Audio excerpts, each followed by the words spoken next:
Los creyentes fieles y los mártires de Dios experimentaron una persecución severa en el pasado. ¿Se repetirá la historia? ¿Experimentará el mundo una gran persecución antes de que regrese Jesús? ¿Qué representan los dos testigos y el caballo rojo del libro de Apocalipsis? Bienvenidos a Truth in Bible Prophecy. Por favor, suscríbete y dale like a este video. Mantente atento mientras te presento la inminente gran persecución.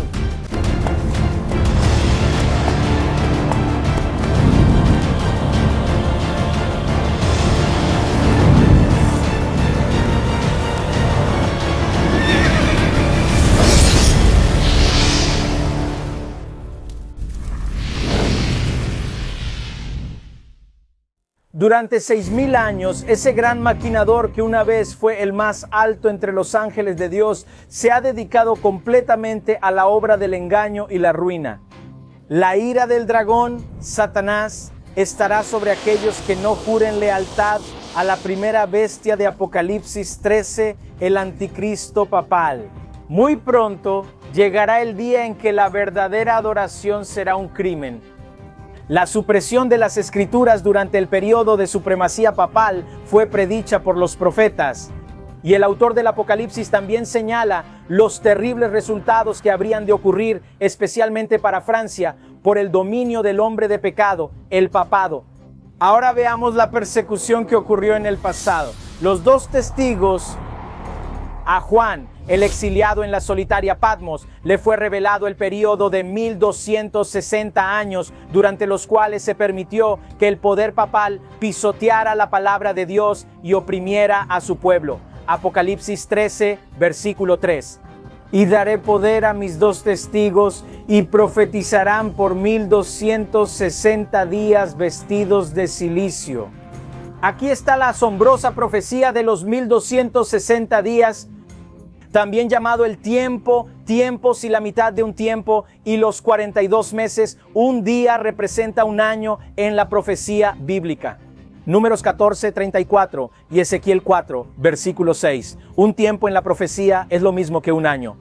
En el tiempo hebreo, 2 tiempos y medio tiempo, usando el antiguo cálculo de 360 días por año. 360 más 180 más 720 es igual a 1260. 42 meses es igual a 1260 días proféticos o 1260 años literales. ¿Quiénes son los dos testigos? ¿Qué sucedió realmente durante los 1260 años, también conocidos como la Edad Oscura? Estos son los dos olivos y los dos candelabros que están delante del Dios de la tierra. Y si alguien quiere hacerles daño, fuego sale de su boca y devora a sus enemigos. Y si alguien quiere hacerles daño, debe ser muerto de esta manera. Estos tienen poder para cerrar el cielo, para que no llueva en los días de su profecía, y tienen poder sobre las aguas para convertirlas en sangre y para herir la tierra con toda plaga cuantas veces quieran.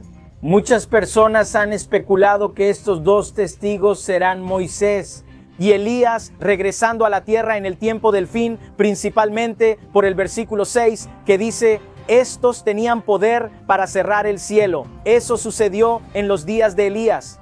Y tienen poder para convertir el agua en sangre. Y eso sucedió en los días de Moisés.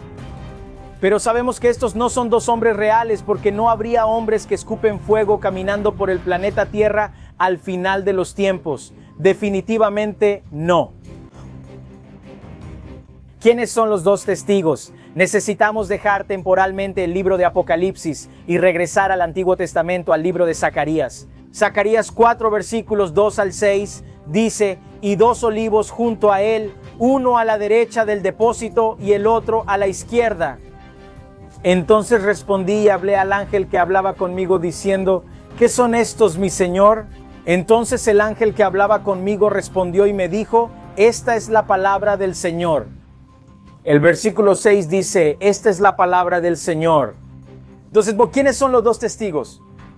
Los dos testigos son la palabra de Dios, el Antiguo Testamento y el Nuevo Testamento. Pero ¿por qué dice la Biblia que se le dio poder al jinete de su caballo para quitar la paz de la tierra? Tu palabra es una lámpara a mis pies y una luz en mi camino. Salmo 119, versículo 105. Los dos testigos representan las escrituras del Antiguo y Nuevo Testamento. Ambos son testimonios importantes del origen y la perpetuidad de la ley de Dios. Ambos también son testigos del plan de salvación. Profetizarán 1260 días. Durante la mayor parte de este periodo, los testigos de Dios permanecen en la sombra.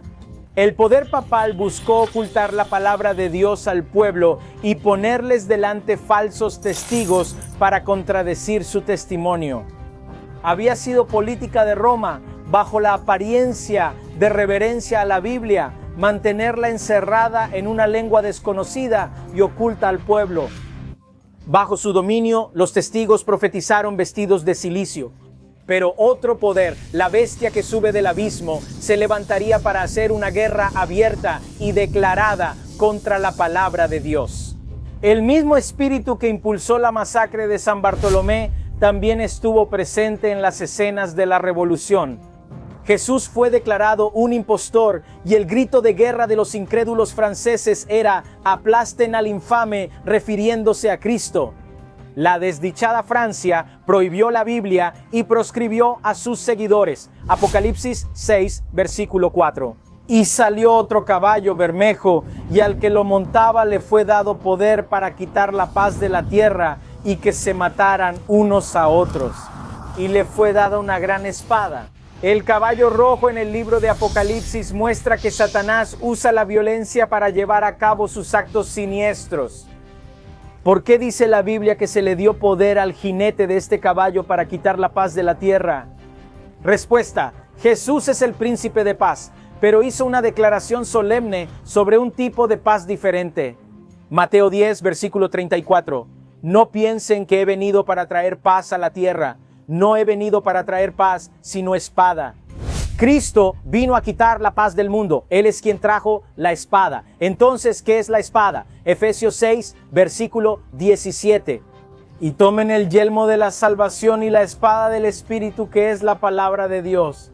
La espada es la palabra de Dios, tanto del Antiguo como del Nuevo Testamento. Por eso se le llama espada de dos filos. Jesús dijo: no vine a traer paz, sino espada. La Biblia o la espada trae división. Esto es porque muchos que eligen seguir a Cristo son odiados por sus familiares.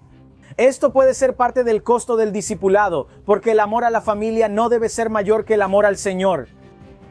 Un verdadero discípulo debe tomar su cruz y seguir a Jesús. Jesús no está hablando de paz política, sino de paz individual.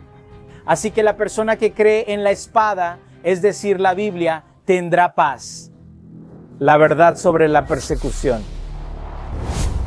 En los primeros días del cristianismo no era popular ser cristiano. Sabías que si te convertías en cristiano era un asunto extremadamente arriesgado. Si no guardabas silencio sobre tu religión, podías ser arrojado a los leones o quemado vivo en el anfiteatro, y tus torturas al morir serían el mayor entretenimiento para una gran multitud de espectadores. A medida que las pruebas y la persecución caían sobre sus seguidores, solo aquellos que estaban dispuestos a abandonar todo por causa de la verdad deseaban convertirse en sus discípulos. Así, mientras continuó la persecución, la iglesia permaneció relativamente pura.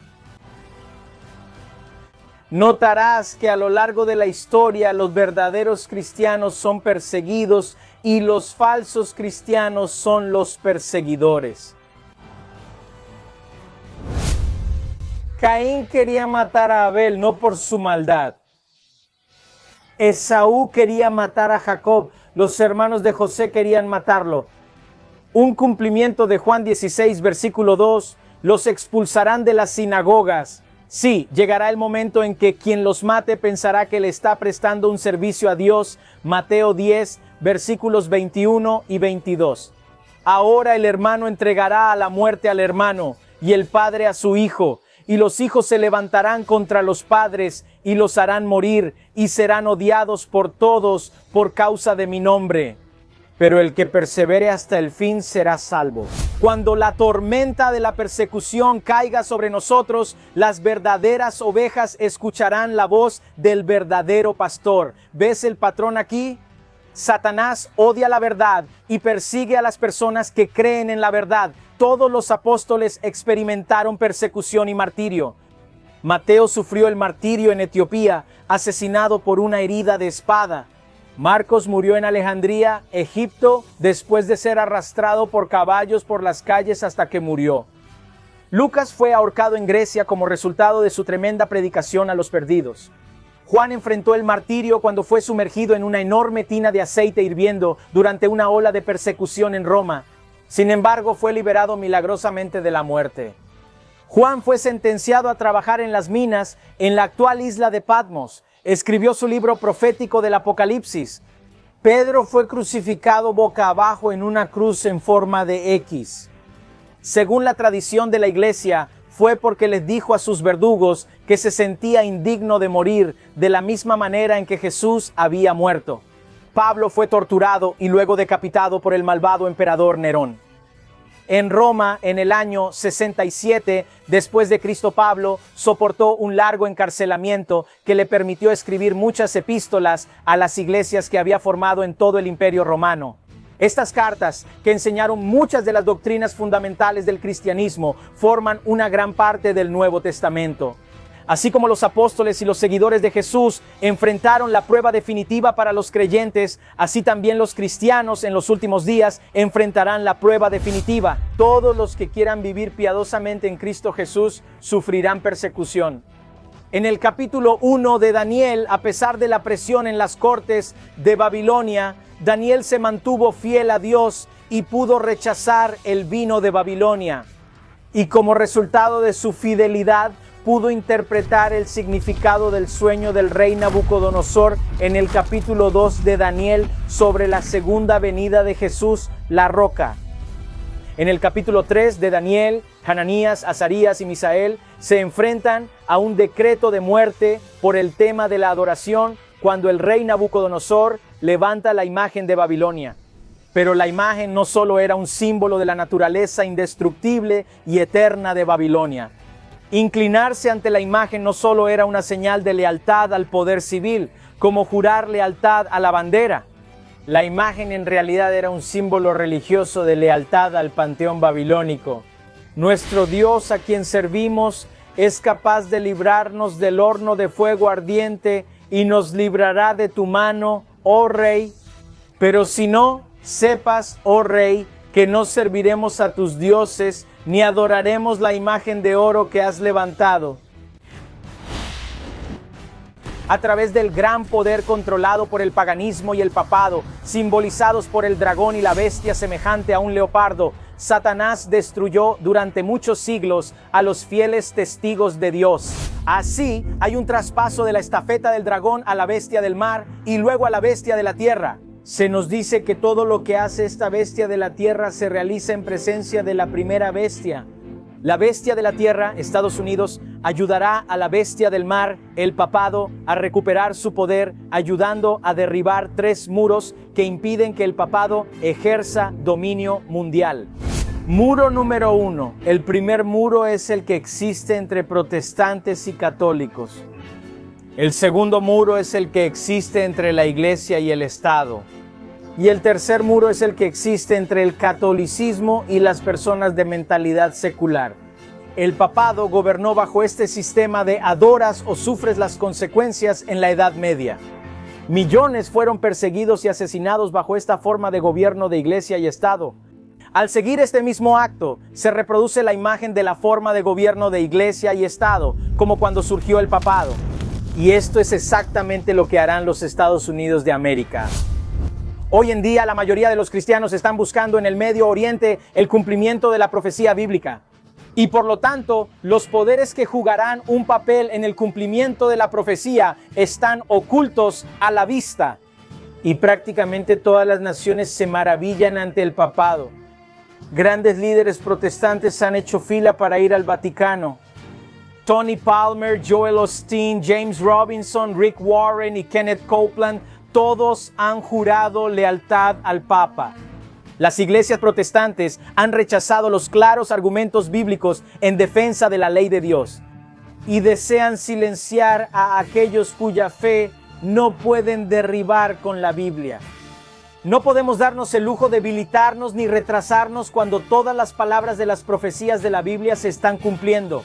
Se están uniendo en la intersección de luces rojas, luces intermitentes, sirenas y señales de alto que nos dicen que solo nos quedan unos pocos momentos en las escenas finales de la historia de la tierra. Los dignatarios de la Iglesia y el Estado se unirán para sobornar, persuadir o obligar a todas las clases a honrar el falso sábado, el domingo. Esta es la gran persecución profetizada que viene pronto. Creo que Dios tiene cristianos amorosos en todos los ámbitos de la vida, en cada denominación que está dispersa por todo el mundo. Pero en las horas finales de la historia de la tierra, el Señor no se conforma con dejarlos allí. Él está diciendo: mis ovejas oirán mi voz y me seguirán. Amigos, Dios tendrá un pueblo en la tierra que mantendrá la Biblia y solo la Biblia como el estándar de toda doctrina y la base de toda reforma. Los dejo, hermanos y hermanas, con un llamado amoroso de Jesús. ¿Obedecerán a Dios antes que a los hombres? Por favor, escriban en la sección de comentarios: obedeceré a Dios antes que a los hombres. Por favor, apoyen este ministerio suscribiéndose y compartiendo este video con todos, y que todos sigamos buscando Truth in Bible Prophecy.